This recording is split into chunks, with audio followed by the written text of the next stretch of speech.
Assalamualaikum warahmatullahi wabarakatuh. Kami dari kelompok 4D akan menjelaskan tentang hubungan suku bunga dan uang beredar. Di sini kami akan memperkenalkan diri kami terlebih dahulu, dimulai dari sebelah sini. Perkenalkan, saya Sadana Gita Cahyani dengan NIM K723097. Saya Sofalina Nurbakhtiana dengan NIM K76230098. Saya Sofi Kusnokhotimah, NIM K76231102. Saya Vita Sertania Margareni dengan NIM K76231115. Saya Fania Rolasini Susanto dengan NIM K76231113. Mari simak video kami. Teman-teman, ada yang tahu nggak sih apa itu suku bunga bank? Jadi, suku bunga bank dapat diartikan sebagai balas jasa dari bank kepada nasabah atas pembelian atau penjualan produk dari bank tersebut. Atau bunga dapat diartikan sebagai harga yang harus dibayar oleh bank kepada nasabah atas simpanannya, atau harga yang harus dibayar oleh nasabah kepada bank atas fasilitas pinjaman yang diperolehnya. Kalau M2, teman-teman ada yang tahu nggak? Nggak ada ya, jadi aku jelaskan. M2 adalah uang beredar. Jadi itu adalah uang yang dimiliki oleh masyarakat dan jumlah rekening giro, rekening tabungan, dan seluruh tabungan jangka pendek yang berbentuk sertifikat deposito. Yang pertama, jika M2 naik, suku bunga bisa naik jika ada banyak permintaan pinjaman dari masyarakat atau perusahaan. Suku bunga bisa tetap rendah atau turun jika peningkatan M2 disebabkan oleh kebijakan moneter yang longgar tanpa ada peningkatan pinjaman yang signifikan.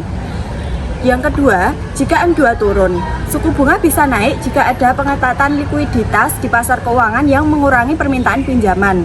Suku bunga bisa tetap rendah atau turun jika penurunan M2 disebabkan oleh faktor-faktor seperti penurunan kepercayaan konsumen atau investasi.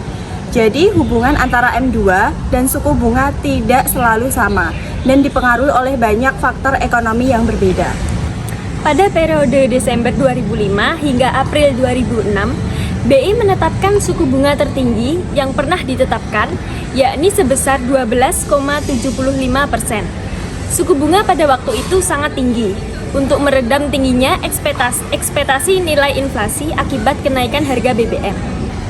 Tahun 2006, inflasi terus menurun dan tetap terkendali menjadi 9,75%. Pada tahun 2007, BI menurunkan tingkat suku bunga menjadi 8%. Tahun 2008 hingga tahun 2009, terjadi krisis keuangan yang dipicu kredit macet di sektor properti Amerika Serikat atau disebut subprime mortgage. Yuk, udah. Dampak krisis keuangan pada tahun 2008 kepada ekonomi domestik tidak terlalu besar karena ekonomi Indonesia bertumbuh kepada konsumsi dalam negeri. Namun, sektor keuangan Indonesia terimbas besar karena derasnya arus modal keluar negeri atau capital outflow. Pada tahun 2008, Action. Pada 2008, inflasi global termasuk Indonesia juga melonjak karena harga minyak mentah dunia melambung. Pemerintah kemudian menaikkan harga BBM subsidi sebesar 29% pada Mei 2008. Tingginya inflasi dan capital outflow membuat BI mengetatkan kebijakan moneternya. BI menaikkan BI rate secara bertahap dari 8% menjadi 9,5% pada Oktober 2008. Namun, BI menurunkan BI rate pada November dan Desember untuk mengerek pertumbuhan sehingga BI rate ada di posisi 9,25% pada Desember 2008. Pada 2009, inflasi terus menurun dan tetap terkendali menjadi 6,5% hingga tahun 2010.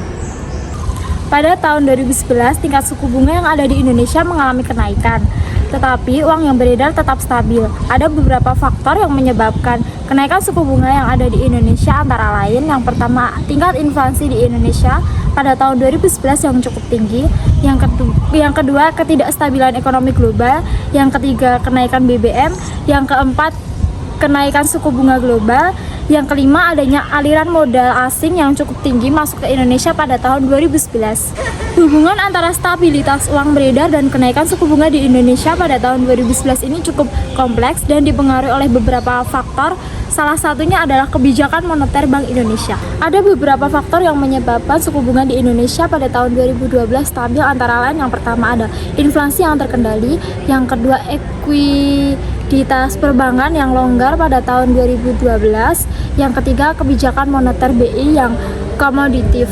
Berikut ada beberapa peristiwa yang terjadi di Indonesia pada tahun 2012. Pada tahun 2013, hubungan antara kestabilan suku bunga dan stabilitas jumlah uang beredar di Indonesia cukup erat. Antara lain yang pertama, suku bunga stabil. BI mempertahankan suku bunga acuan BI rate di level 7,50% sepanjang 2013. Hal ini membantu menjaga stabilitas ekspektasi inflasi. Tahun 2015 mengalami penurunan 7,50 disebabkan penurunan BBM. Pada tahun 2016 mengalami penurunan suku bunga 4,75 karena melemahnya permintaan daya beli masyarakat. Pada tahun 2017 juga mengalami penurunan tingkat suku bunga yaitu 4,50.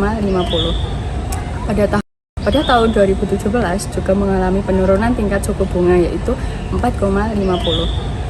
Pada tahun 2018 naik menjadi 6,00.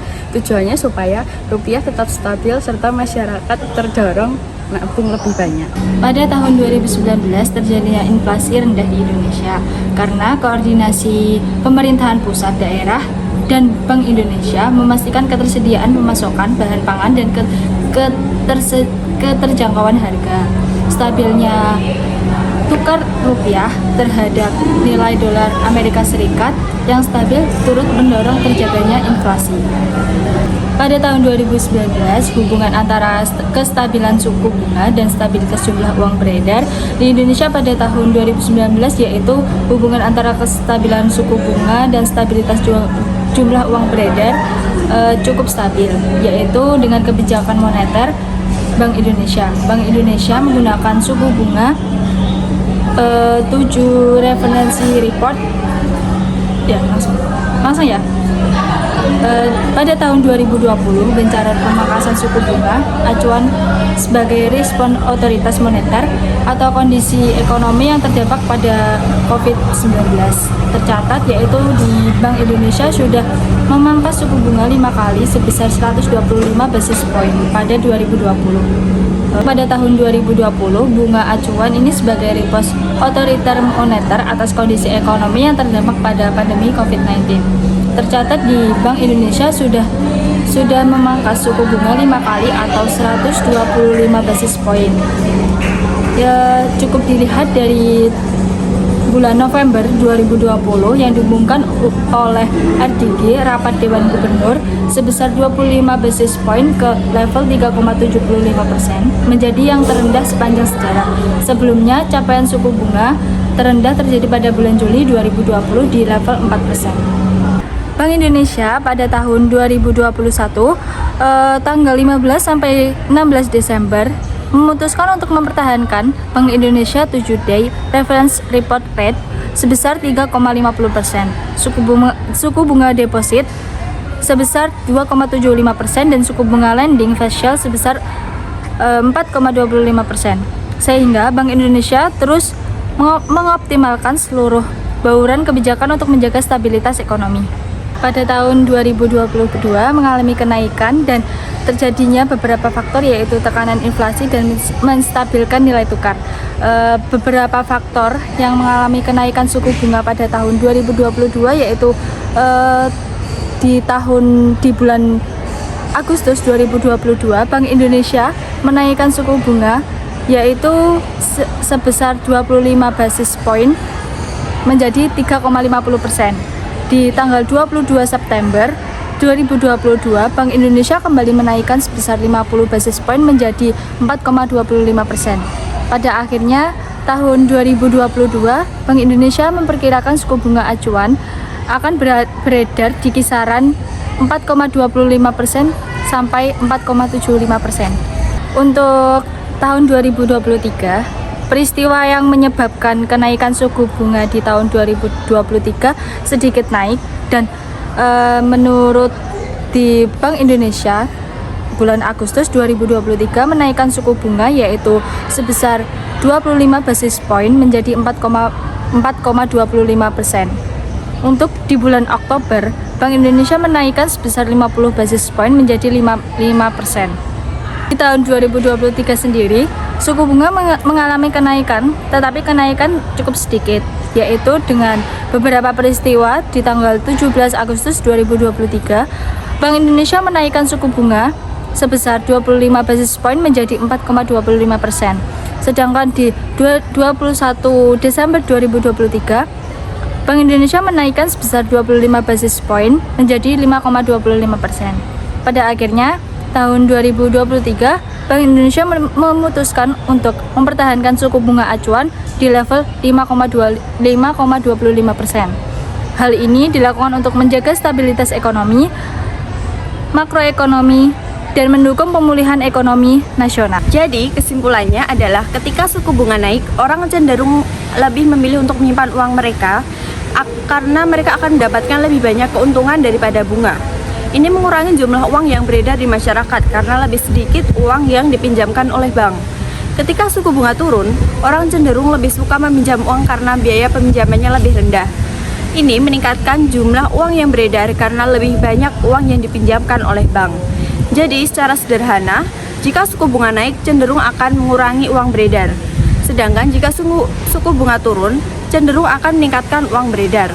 Namun, pada data yang kami jelaskan, jumlah uang yang beredar semakin banyak tiap tahunnya. Hal tersebut dipengaruhi oleh beberapa faktor seperti pertumbuhan ekonomi, kebijakan moneter, kebijakan fiskal, pertumbuhan populasi, dan perubahan struktural.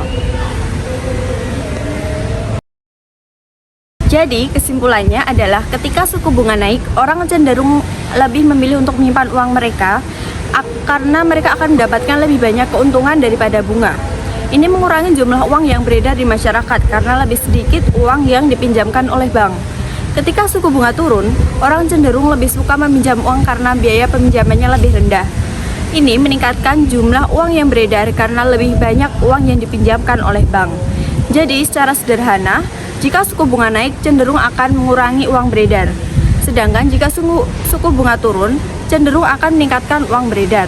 Namun, pada data yang kami jelaskan, jumlah uang yang beredar semakin banyak tiap tahunnya. Hal tersebut dipengaruhi oleh beberapa faktor seperti pertumbuhan ekonomi, kebijakan moneter, kebijakan fiskal, pertumbuhan populasi, dan perubahan struktural.